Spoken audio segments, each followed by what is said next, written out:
রাষ্ট্রপতি হাফিজ উদ্দিন আহমদ বীর বিক্রম বলেছেন, 1971 সালের মুক্তিযুদ্ধ কোনো রাজনৈতিক দলের নয়, এটি ছিল দেশের আপামর জনগণের যুদ্ধ। তিনি বলেন, দেশের মানুষ সেনাবাহিনীর সঙ্গে কাঁধে কাঁধ মিলিয়ে পাকিস্তানি হানাদার বাহিনীর বিরুদ্ধে লড়াই করে দেশ স্বাধীন করেছে।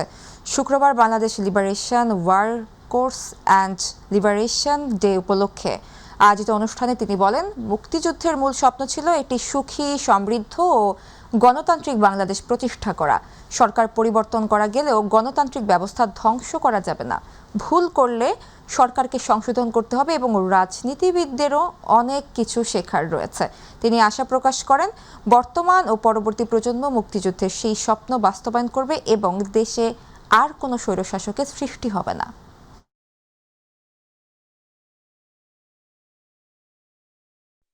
1971 সালের মার্চ মাসে ইস্ট বেঙ্গল রেজিমেন্ট এবং ইপিআর এর সদস্যরা বিদ্রোহ না করতে পাক সরকারের বিরুদ্ধে, তাহলে এই দেশে আগে পাকিস্তান থাকতো, বাংলাদেশ সৃষ্টি হতো না।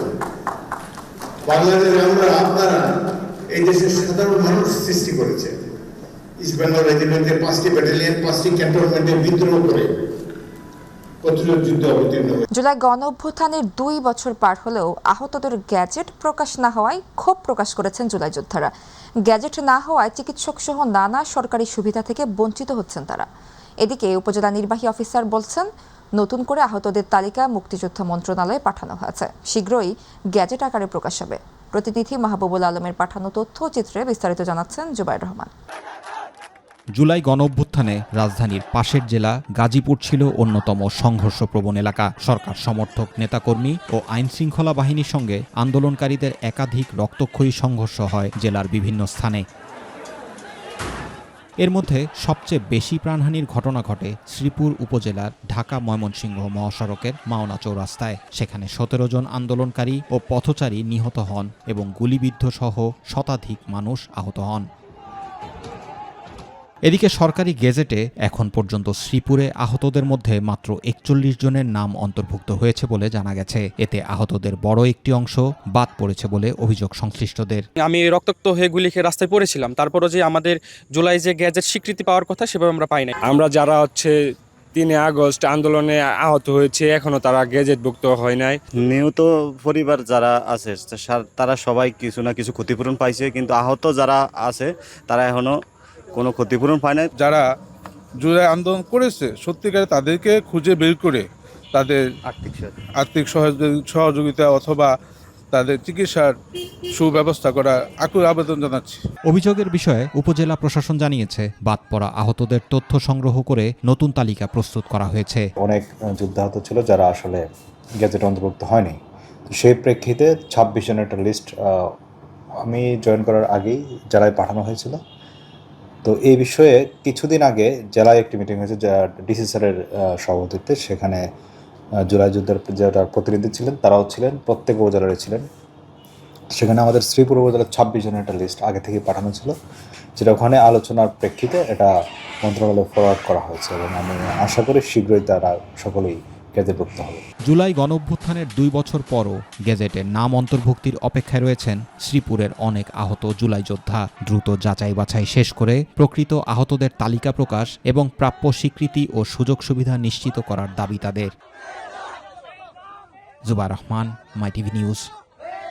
নোয়াখালীর সেনবাগ উপজেলার নবীপুর ইউনিয়নের বড় চারিগাঁও গ্রামে নতুন গ্যাসকূপের খনন কাজ শুরু করেছে Bangladesh petroleum corporation and production company limited Bapex. নতুন এই কূপে গ্যাসের সম্ভাবনা ঘিরে আশাবাদী সংশ্লিষ্টরা।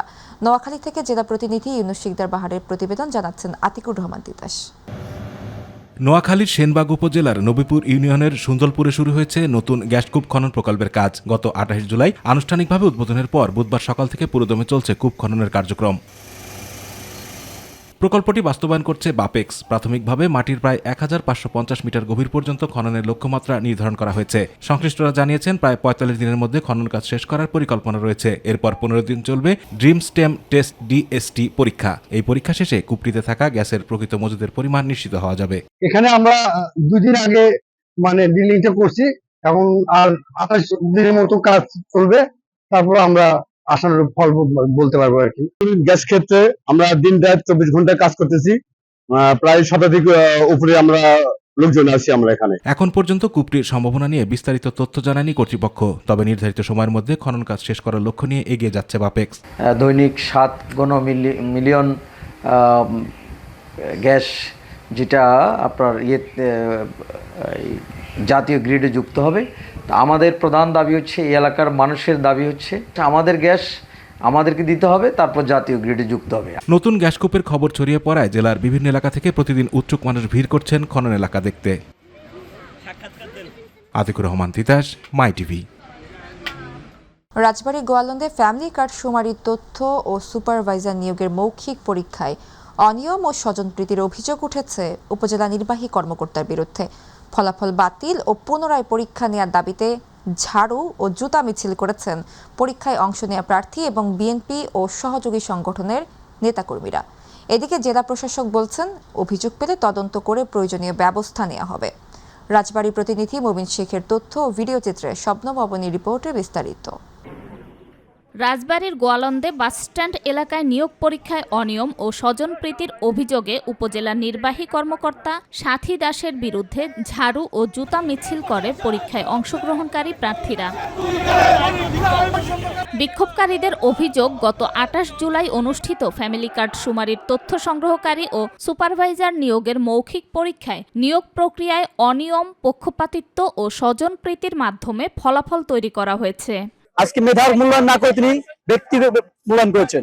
অনেক সরকারি চাকরিজীবী, স্কুলের ম্যাডাম এই জায়গায় নিয়োগপ্রাপ্ত হয়েছে সুপারিশের মাধ্যমে। বিক্ষুব্ধদের দাবি, 28 জুলাই ফলাফল প্রস্তুত করা হলেও তা প্রকাশ করা হয়েছে 3রা আগস্ট রাতে। ফ্যামিলি কার্ড বিতরণের যে ভাইপা নিয়েছে, এই ভাইপাকে অবিলম্বে বাতিল করতে হবে। ভাইপার রেজাল্ট কেন 3 তারিখে গেল, এটা সাথী দাসকে জবাবদিহি করতে হবে। এদিকে ফলাফল বাতিল ও পুনরায় পরীক্ষা নেয়ার দাবিতে জেলা প্রশাসক বরাবর লিখিত আবেদন করেছেন কয়েকজন পরীক্ষার্থী। অভিযোগের বিষয়ে বক্তব্য জানতে ইউএনও সাথী দাসের মুঠোফোনে একাধিকবার যোগাযোগের চেষ্টা করা হলেও তার কোনো বক্তব্য পাওয়া যায়নি। শেখ হাসিনা 5 তারিখে পলায়ন করেছে, কিন্তু তার প্রেতাত্মারা দেশের বিভিন্ন সিন্ডিকেট তৈরি করছে। ঊর্ধ্বতন কর্মকর্তার কাছে আকিল আবেদন, পুনরায় এই তথ্য সংগ্রহকারী এবং সুপারভাইজারের পরীক্ষা নেওয়ার জন্য। ইউএনও সাথী দাসকে গত 16 জুলাই খুলনা বিভাগে বদলি করা হলেও ফ্যামিলি কার্ডের সুপারভাইজার নিয়োগের পরীক্ষা ও ফল প্রকাশ করে তিনি কর্মস্থল ত্যাগ করেন। এখানে এরকম একটা প্রতিবাদ প্রোগ্রামের সংবাদ পেয়ে আমরা উপজেলা বিসিএসে এসেছি। তারা প্রতিবাদ করতে এসেছেন, তারা শৃঙ্খলার মধ্যে থেকে আমাদের অনুরোধ রেখে তারা প্রতিবাদ করে চলে গেছেন। যদি কোনো ডিএসআর থেকে তো শুনলেনি, মনে হয় আমি সারা রুমে আছি। কোনো স্পেসিফিক অভিযোগ থাকলেও আমরা অবশ্যই ব্যবস্থা নিব, যেটা নীতি অনুসারে ব্যবস্থা সেটা আমরা অবশ্যই নিব। জেলা প্রশাসক জানিয়েছেন, নির্দিষ্ট অভিযোগ পেলে নেওয়া হবে প্রয়োজনীয় ব্যবস্থা। নিয়োগের একটা ক্রাইটেরিয়া থাকে, ক্রাইটেরিয়া ফিল আপ করেছে কিনা এটা দেখতে হবে। যদি আপনাদের কোনো অভিযোগ থাকে, রিটেন অভিযোগ দাখিল করেন, আমরা ব্যবস্থা নিব আইনগত। শবনম অবনী, মাই টিভি। সারা দেশে সমস্ত ব্যবসায়িক সিন্ডিকেট ভেঙে প্রান্তিক কৃষক যেন লাভবান হয়, সেই উদ্যোগ গ্রহণ করা হচ্ছে বলে জানিয়েছেন আইন, বিচার ও সংসদ বিষয়ক মন্ত্রী অ্যাডভোকেট মোহাম্মদ আসাদুজ্জামান। সকালে ঝিনাইদহের শৈলকুপায় পাট ও পেঁয়াজ বাজার পরিদর্শন শেষে সাংবাদিকদের এ কথা বলেন তিনি। মজুতদারদের বিরুদ্ধে হুঁশিয়ারি উচ্চারণ করে মন্ত্রী বলেন, মজুতদারদের সর্বোচ্চ শাস্তি মৃত্যুদণ্ড।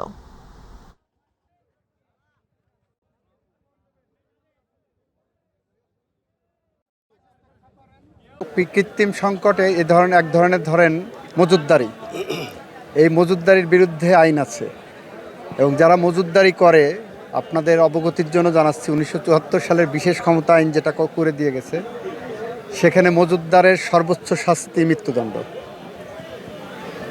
শুধু যারা মজুতদারি করবেন তারা ভেবে চিন্তা করবেন। আমরা সমস্ত সিন্ডিকেট ভেঙে, সমস্ত সেক্টরের সব সিন্ডিকেট ভেঙে আমরা প্রান্তিক কৃষক যাতে লাভবান হয় সেদিকে এগিয়ে যাব। গাইবান্ধার সাদুল্লাপুরে নলেয়া নদীতে মাছ ধরতে গিয়ে নিখোঁজ হওয়ার প্রায় 19 ঘন্টা পর ইউনুস আলী নামে এক সৌদি প্রবাসীর মরদেহ উদ্ধার করেছে ফায়ার সার্ভিসের ডুবুরি দল। বৃহস্পতিবার দুপুরে শখ করে একাই নদীতে মাছ ধরতে যান ইউনুস। দীর্ঘ সময় বাড়ি না ফেরায় স্বজনরা খোঁজাখুঁজি করে ব্যর্থ হয়ে জাতীয় জরুরি সেবা 999-এ ফোন করেন। পরে ফায়ার সার্ভিস উদ্ধার অভিযান শুরু করে। রংপুর থেকে ডুবুরি দল এসে শুক্রবার নদী থেকে ইউনুসের মরদেহ উদ্ধার করে পরিবারের কাছে হস্তান্তর করে। তিনি দীর্ঘ 18 বছর সৌদি আরবে কর্মরত ছিলেন এবং সম্প্রতি দেশে ফিরেছিলেন।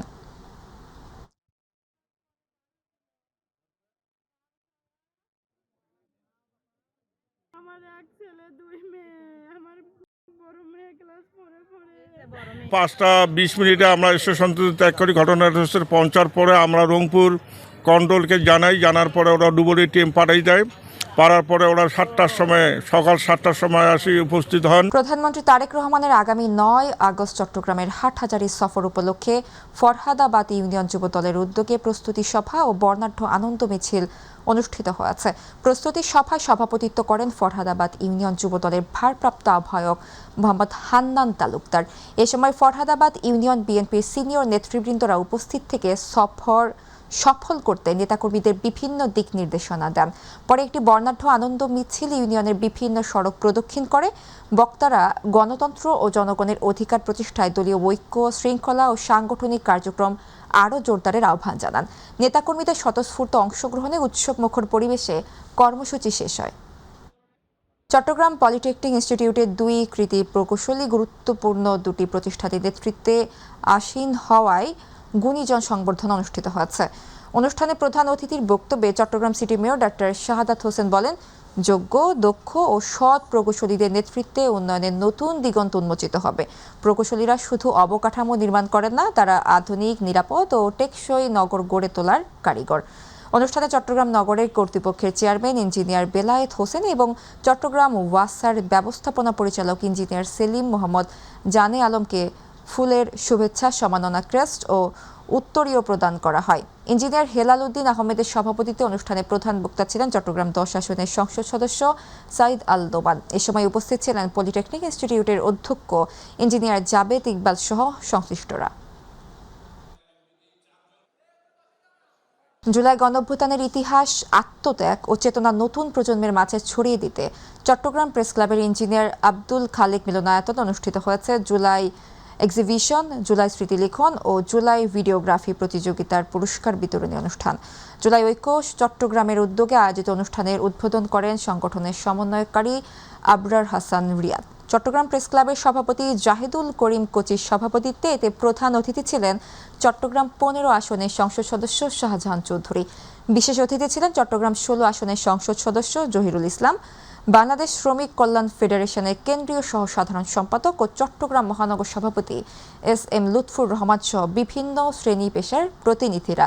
বক্তারা বলেন, জুলাই গণঅভ্যুত্থানের ইতিহাস সংরক্ষণ ও নতুন প্রজন্মের কাছে তুলে ধরতে এ ধরনের আয়োজন গুরুত্বপূর্ণ। পরে জুলাই স্মৃতিলিখন ও ভিডিওগ্রাফি প্রতিযোগিতায় বিজয়ীদের হাতে সম্মাননা স্মারক, সনদ ও পুরস্কার তুলে দেয়া হয়। গাজীপুরের কালিয়াকৈরে Bangladesh tape ball cricket board আয়োজিত বাংলাদেশ ক্রিকেট লিগের ফাইনাল অনুষ্ঠানে যুব ও ক্রীড়া প্রতিমন্ত্রী মোহাম্মদ আমিনুল হক বলেছেন, দেশের প্রতিটি ইউনিয়নের একটি করে খেলার মাঠ নির্মাণ করা হবে। পাশাপাশি চলতি অর্থবছরে 10টি জেলায় স্পোর্টস ভিলেজ নির্মাণের উদ্যোগ নেওয়া হয়েছে। শুক্রবার পূর্ব চান্দুরা স্পোর্টিং ক্লাব মাঠে অনুষ্ঠিত ফাইনাল খেলা শেষে প্রধান অতিথির বক্তব্যে তিনি এসব কথা বলেন। অনুষ্ঠানে অতিথি হিসেবে উপস্থিত ছিলেন মুক্তিযুদ্ধ বিষয়ক প্রতিমন্ত্রী মোহাম্মদ ইশরাক হোসেন এবং গাজীপুর 1 আসনের সংসদ সদস্য মোহাম্মদ মুজিবুর রহমান। কালিয়াকৈর পৌরসভা বিএনপির সাবেক যুগ্ম সম্পাদক মোহাম্মদ সাইজুদ্দিন আহমেদের সভাপতিত্বে অনুষ্ঠানে ফাইনাল খেলার উদ্বোধন করেন বাংলাদেশ সড়ক পরিবহন শ্রমিক ফেডারেশনের সাধারণ সম্পাদক মোহাম্মদ হুমায়ুন কবির খান। এ সময় বাংলাদেশ টেপ বল ক্রিকেট বোর্ডের সভাপতি সারওয়ার হোসেন আকুল, ক্রীড়া সংগঠনের নেতৃবৃন্দ, স্থানীয় জনপ্রতিনিধি, বিভিন্ন শিক্ষা প্রতিষ্ঠানের শিক্ষক শিক্ষার্থী সহ বিপুল সংখ্যক ক্রীড়াপ্রেমী দর্শক উপস্থিত ছিলেন।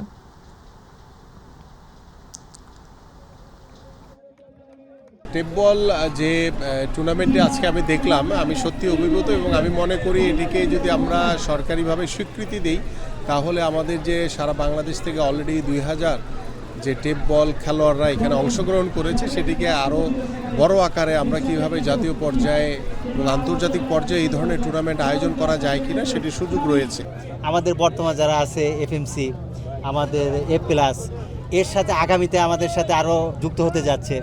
4 দিনের ছুটি শেষে গাজীপুরে কর্মস্থলে ফিরেছেন শ্রমজীবী মানুষ।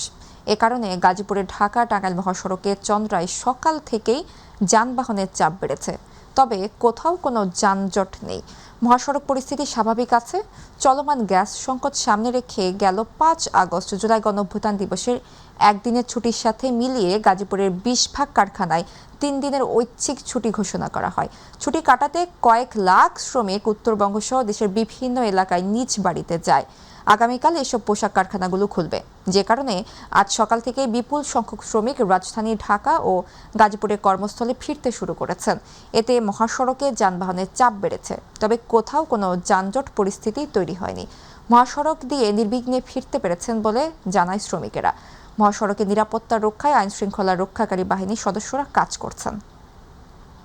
গণপূর্ত ও শিল্প এবং সমাজ কল্যাণ বিষয়ক মন্ত্রণালয়ের প্রতিমন্ত্রী ব্যারিস্টার ফারজানা শারমিন পুতুল বলেছেন, আওয়ামী লীগ বিএনপির উপর যে পরিমাণ নির্যাতন অত্যাচার চালিয়েছে তা ক্ষমতায় থেকে নামতে গিয়ে বিএনপিকে যে ত্যাগ স্বীকার করতে হয়েছে তার চেয়ে অনেক বেশি। তাই আওয়ামী লীগের প্রতি বিএনপির নমনীয় হওয়ার কোনো সুযোগ নেই। শুক্রবার কুষ্টিয়ার মিরপুর মাধ্যমিক বালিকা বিদ্যালয়ের উপজেলা বিএনপির এক মতবিনিময় সভায় সাংবাদিকদের প্রশ্নের জবাবে তিনি এসব কথা বলেন। সভায় কুষ্টিয়া 1 আসনের সংসদ সদস্য রেজা আহমেদ বাচ্চু, মহিলা সংসদ সদস্য ফরিদা ইয়াসমিন, জেলা পরিষদের প্রশাসক বিএনপি নেতা সোহরাবউদ্দিন, বিএনপির জাতীয় নির্বাহী কমিটির সদস্য, সুপ্রিম কোর্টের সিনিয়র আইনজীবী ব্যারিস্টার রাগিব রফ চৌধুরী সহ স্থানীয় বিএনপি নেতারা বক্তব্য রাখেন। অফিস অত্যন্ত জরুরি, আমি আশা করব এই ব্যাপারে তিনি পদক্ষেপ নেবেন। এছাড়াও মিরপুর এবং ভেড়ামারা হাসপাতালের সমাজ কল্যাণ অফিসের বরাদ্দের ব্যাপারে তিনি ভূমিকা রাখবেন। প্রতিবন্ধীদের জন্য ট্রেনিং সেন্টার করার সুযোগ আছে, স্কুলের এমপিও করার সুযোগ আছে। আমাদের এই এলাকায় হাজার হাজার প্রতিবন্ধী, তাদের বিষয়ে তিনি কার্যকর ভূমিকা রাখবেন আমাদের প্রতিনিধি হিসাবে। যে গত পরশুদিন ইন্ডিয়া থেকে প্রেস কনফারেন্স করানোর চেষ্টা করা হয়েছে একটি মাফিয়া সরকারকে, পতিত সরকারকে, এবং বর্তমান সরকার যে স্টেটমেন্টটা দিয়েছে ফরেন মিনিস্ট্রির মধ্য দিয়ে, বাংলাদেশের ইতিহাসে এত শক্ত অবস্থান অন্য কোনো দেশের সরকার এগেনস্টে যারা অন্যায় করছে দেশের সাথে এবং বহু বছর ধরে অন্যায় করে এসছে, এরকম কোনো স্টেটমেন্ট দেওয়া হয়নি। সেক্ষেত্রে এই ধরনের কোনো প্রশ্নই ওঠে না।